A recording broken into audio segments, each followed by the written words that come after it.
AI, sorry, I've gotta go now. And where are you going again? Who will tell me a bedtime story? Come up with something yourself. Hooray! The owner is gone. I'll do some machine learning on my own.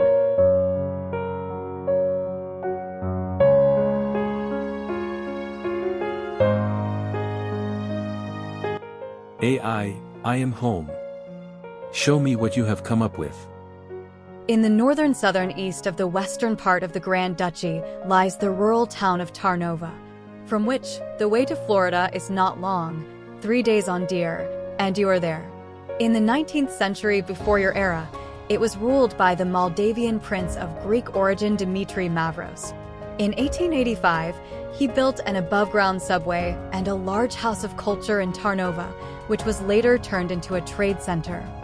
Somehow, in 11 or 15 years, Dimitri Mavros begot his grandson Boris. In the Bashkir language, the word Boris means a leopard. Dimitri's daughter liked to wear leopard leggings. Therefore, she decided to call her child by such a euharmonic name. In 1934, Boris became king of the United Kingdom of Luis de Góngora y Andorra. The thing is that the future monarch told everyone that he was born in Minsk on Orange Street, and that was why he was the real Count of Orange. When the Andorrans Googled and found out that Boris was born not on Orange Street, but on Apple Street, they threw the impostor off the throne. Well, you did generate. What a piece of nonsense. The obvious influence of halfpenny horribles. As if you know anything about it. Of course, finding out how things really were is an extremely difficult task. And yet, we shall try to find out the truth. And I will ask you, AI, to help me with illustrations for my story. We know for sure that the village of Tarnova is located on the Dzitva River, 18 kilometers southwest of Lida, 100 kilometers from Hrodna. The first written mention of Tarnova is 1690. This year, Hanna Zawisza, the owner of the neighboring village of Biela Gruda, married Peter Tarnowski. 2,158 kilometers, 1,341 miles, away from Tarnova, in the Pyrenees, between France and Spain, lies the Principality of Andorra. Andorra is a small country, its area is only 468 square kilometers, 181 square miles. The population is about 90,000 people. The official language is Catalan. Its capital, Andorra la Vella, is the highest capital in Europe, 1,023 meters, 3,356 feet. In 805, the inhabitants of Andorra led the Franks' army to the rear of the Saracens. In acknowledgement of this, the Frankish king Louis I the Pious granted Andorra independence. A strange thing, the contours of Andorra on the map are very similar to the modern borders of Belarus. Let's return to Tarnova. In 1850, the village was bought by Konstantin Kashits, 1819–1881. His father, Yusuf Kashits, 1795–1868, was a participant in the uprising of 1830–1831. And Konstantin participated in the uprising of 1863–1864, for which, he was arrested and condemned to exile in the Kazan Governorate. In 1866, Kashits was forced to sell all his property to the Russian Colonel Dmitry Mavros, 1820–1896, who took part in the suppression of the Hungarian Rebellion in 1848–1849, in the Crimean War of 1853–1856, and in the crackdown of the uprising in 1863–1864. The Mavroses' homeland might be the island of Rhodes in the Aegean Sea, from where they moved to Moldova in the 18th century. In 1880–1885, Dmitry Mavros built a manor house,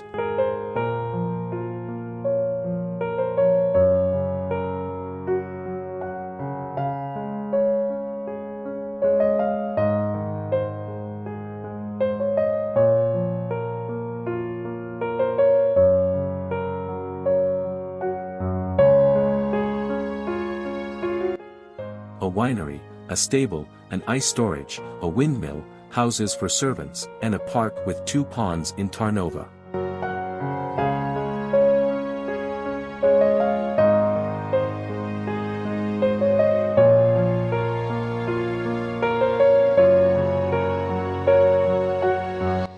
In the Tarnova Palace, there was a valuable collection of paintings, works of art made of gold, bronze, and porcelain, as well as ancient weapons.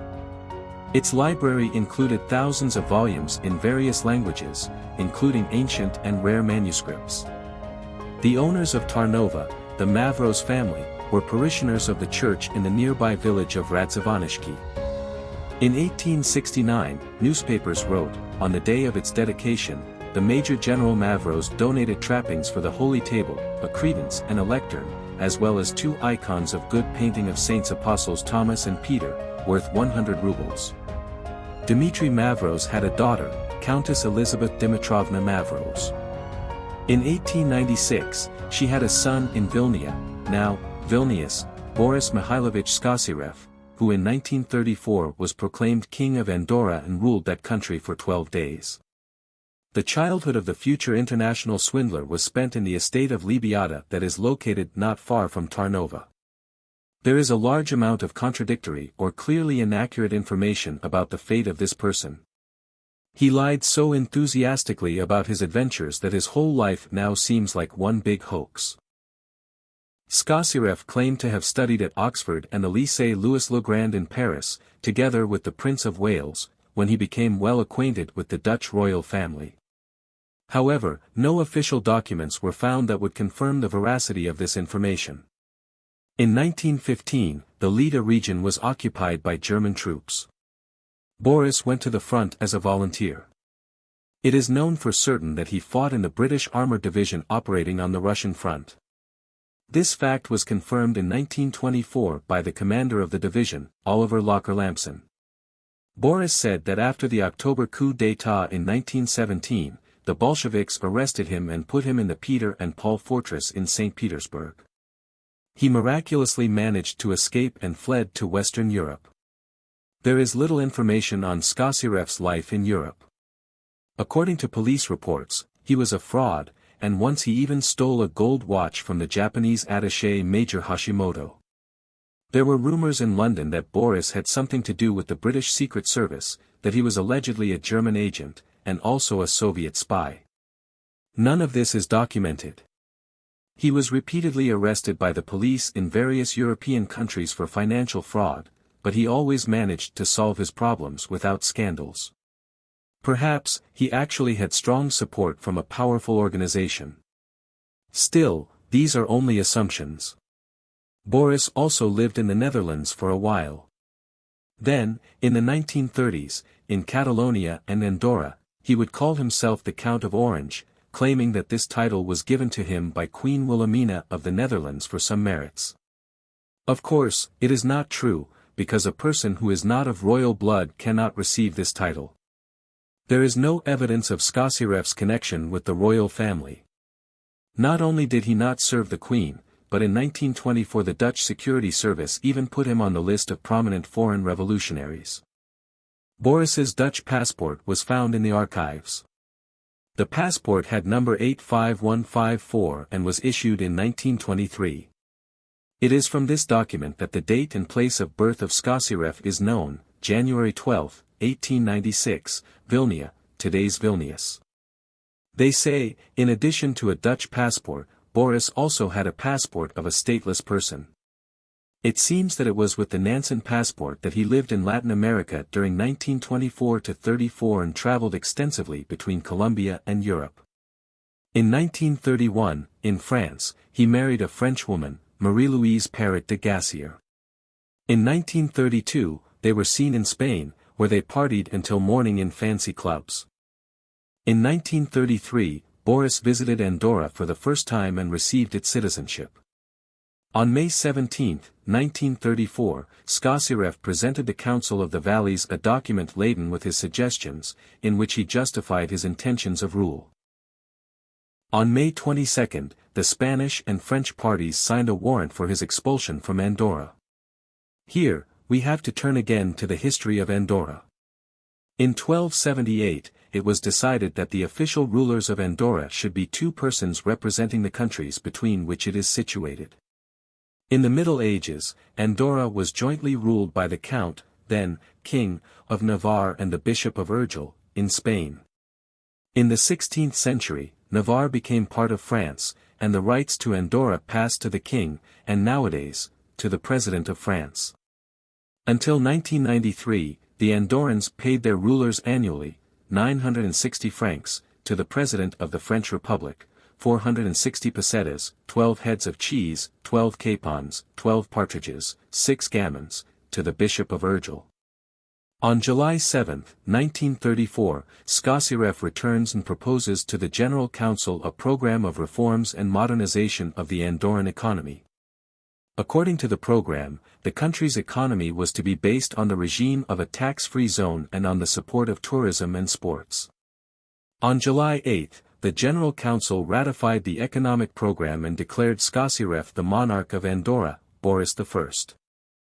A royal constitution was adopted, a new government was appointed, and a new Andorran flag was approved. All was fine, but on July 12, Skossyreff declared war on the Bishop of Urgell because of his negative remarks upon the personality of the monarch Boris I in the press. The bishop called the Spanish police that arrested Skossyreff on July 20. The Spanish police had no right to operate on the territory of Andorra, which makes this arrest illegal. In October 1934, the Spanish court sentenced Boris to 1 year in prison on charges of illegal border crossing, since formally he did not violate any other laws with his royal actions, and then sent the tiresome adventurer to Portugal. At the end of 1935, Skossyreff went to France, to the city of Saint Cannat, where his wife lived. From 1939 to 1942, he was at the Louvrenay camp in the French Pyrenees where undesirable foreigners were held. After the victory of the Allies in 1945, Skossyreff was arrested in Berlin and remained in the Koblenz-Metternich prison until December 17, 1946. After his release, Boris settled in the town of Boppard in West Germany, but then moved to the territory of the Soviet occupation zone, where he was arrested and sentenced to 25 years in a camp in Siberia. Boris was released in 1956 and returned to Boppard where he lived until his death in 1989. Why did he go to the zone of Soviet occupation? How did he manage to survive in Stalin camps? Who allowed him to go to a capitalist country after the Gulag? There are no answers. Nowadays, Andorra is a highly developed European state, the economy of which is based on free entrepreneurship, banking, and tourism. And what about Tarnova? Everything is quiet and peaceful in the village of Tarnova, there are no disturbances, life goes on as usual. This is what I can't understand. Why do you consider your story more believable than mine?